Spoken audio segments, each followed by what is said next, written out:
What the tech is going on friends, আমি IndiCoder প্রযুক্তি চ্যানেলের পক্ষ থেকে আপনাদের সবাইকে জানাচ্ছি স্বাগত এবং কেমন আছেন আপনারা। এবং আমি খুবই এক্সাইটেড তার কারণ গতকাল আমার সবচেয়ে প্রিয় বা যে স্মার্টফোনটার দিকে আমি সবচেয়ে বেশি আগ্রহের সাথে তাকিয়েছিলাম সেই স্মার্টফোনটি লঞ্চ হয়ে গেছে। অর্থাৎ আমি Asus Zenfone 8 Flip এই স্মার্টফোনটি সম্পর্কে কথা বলছি। ভিডিওতে যাব তার আগে বন্ধুরা আপনাদের কাছে একটি প্রশ্ন থাকবে যার উত্তর অবশ্যই এক্ষুনি কমেন্ট করে জানাবেন। আজকাল কমেন্ট খুব কম আসছে, তো এরকম করবেন না, কি মনে হবে সেই কমেন্ট করে জানাবেন। সেটা হচ্ছে Asusের প্রোডাক্ট আপনাদের কেমন লাগে অ্যাজ আ ব্র্যান্ড, সেটা স্মার্টফোন হোক বা ল্যাপটপ হোক বা অন্যান্য পিসি অ্যাক্সেসরিজ হোক, Asus ব্র্যান্ডটিকে আপনাদের কেমন লাগে অবশ্যই এক্ষুনি কমেন্ট করে জানাবেন। তো এই ভিডিওতে বন্ধুরা আমরা Zenfone 8 Flip এই স্মার্টফোনটি সম্পর্কে আলোচনা করতে চলেছি। স্পেক্স কি, স্পেক্সগুলো আমার দামের অনুপাতে কেমন লেগেছে এবং এই ফোনটি যখন ইন্ডিয়ায় লঞ্চ হবে বা যদি বাংলাদেশে লঞ্চ হয় তো কত দামে লঞ্চ হতে পারে সব কিছু আলোচনা করব।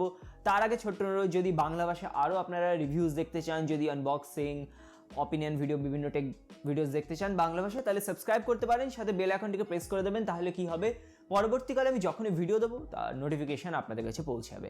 আপনাদের প্রত্যেকের উপস্থিতি কিন্তু আমাদের চ্যানেলের জন্য অত্যন্ত প্রয়োজনীয়। তো চলুন ভিডিওতে আগে যাওয়া যাক।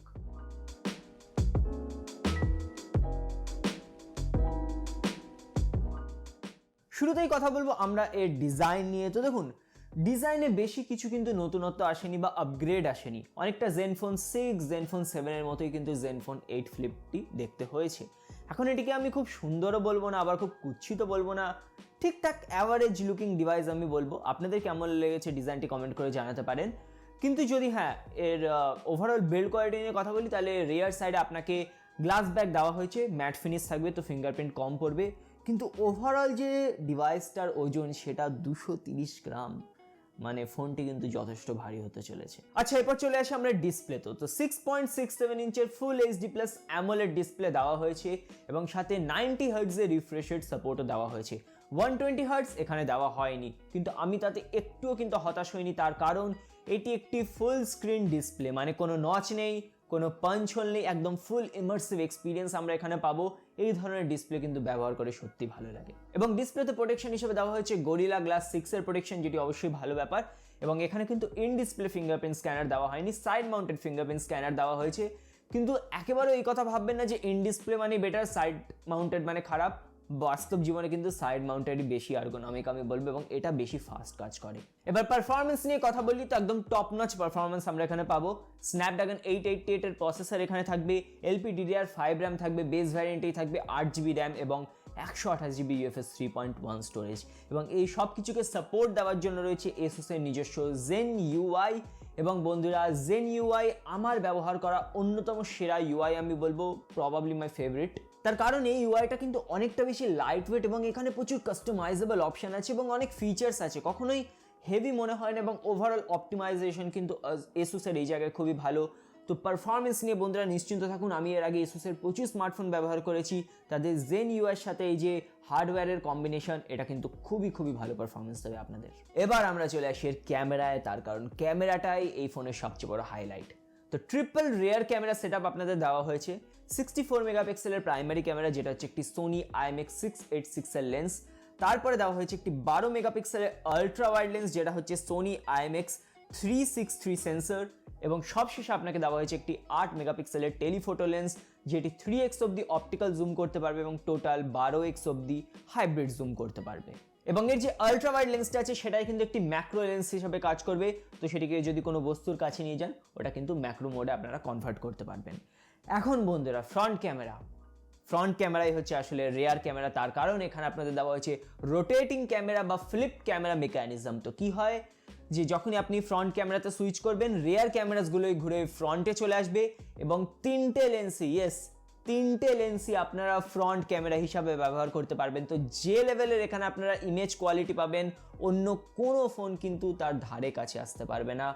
দুর্দান্ত রকম সেলফিজ এখানে আপনারা তুলতে পারবেন।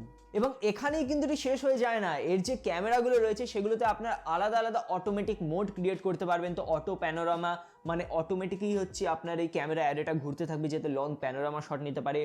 অটো অবজেক্ট বা ফেস ডিটেকশন, তো সাপোজ আপনারা ফোনটিকে রেখে দিয়েছেন, তার সামনে এসে আপনারা হেঁটে চলে বেড়াচ্ছেন, ক্যামেরাটা কিন্তু অটোমেটিক সেই অনুযায়ী আপনার ফেসকে ফলো করতে ঘুরতে থাকবে।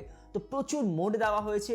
এবং আমি যদি ভিডিও মোডসের কথা তুলে ধরার চেষ্টা করি, শেষ করতে পারবো না। এত রকমের ভিডিও অপশন সেখানে রয়েছে এবং সেগুলো প্রত্যেকটি আপনারা রিয়ার ক্যামেরা হিসাবে ব্যবহার করতে পারবেন, ফ্রন্ট ক্যামেরা হিসাবে ব্যবহার করতে পারবেন। তো বেস্ট ভ্লগিং ক্যামেরা আমি এখন এটাকে অ্যানাউন্স করে দিচ্ছি। আপনি যদি কেউ ভ্লগিং করতে চান, ইউটিউব করতে চান, এর মতো কিন্তু ক্যামেরা সেটআপওয়ালা স্মার্টফোন এই মুহূর্তে বাজারে আর কিচ্ছু হবে না। এইসব ছাড়াও কিন্তু এই ফোন আপনাদের দেওয়া হচ্ছে স্টিরিও স্পিকারসের সাপোর্ট, এবং আমি বেশ কিছু রিভিউজ দেখছিলাম, প্রত্যেকে কিন্তু স্পিকারের খুবই তুলনা করছিলেন। তো মনে হচ্ছে স্পিকারের কোয়ালিটি বেশ ভালো দেওয়া হয়েছে। এবং সেখানেই শেষ নয়, 2021 সালে ফ্ল্যাগশিপ ফোনে 3.5 millimetre jack, yes Asus 3.5 millimetre জ্যাকও আমাদের দিয়েছে, যেটা অন্য কোনো স্মার্টফোন ফ্ল্যাগশিপ লাইন আপ এসে দেয় না। তো Asusকে কিন্তু এই জায়গায় অবশ্যই ধন্যবাদ জানাতে হবে। এবং এই সব কিছুকে পাওয়ার করার জন্য রয়েছে একটি 5000 মিলি অ্যাম্প পাওয়ারের ব্যাটারির সাথে 30 ওয়াটের ফাস্ট চার্জার বক্সে দেওয়া হয়েছে।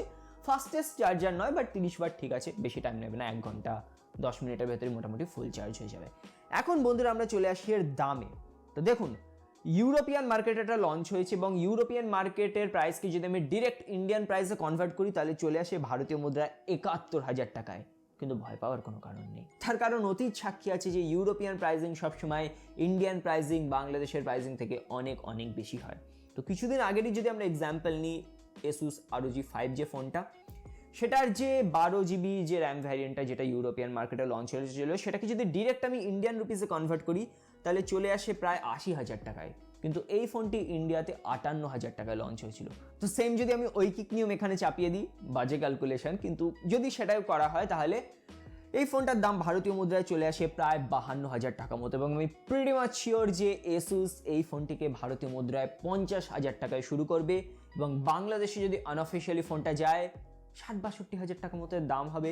এবং এই দামে আমি বলবো পারফেক্ট স্মার্টফোন। ওই ওজনটা একটু বেশি, কিন্তু সেটা বাদ দিয়ে এই ফোনে বন্ধুরা কনস খুঁজে বার করা কিন্তু খুবই মুশকিল।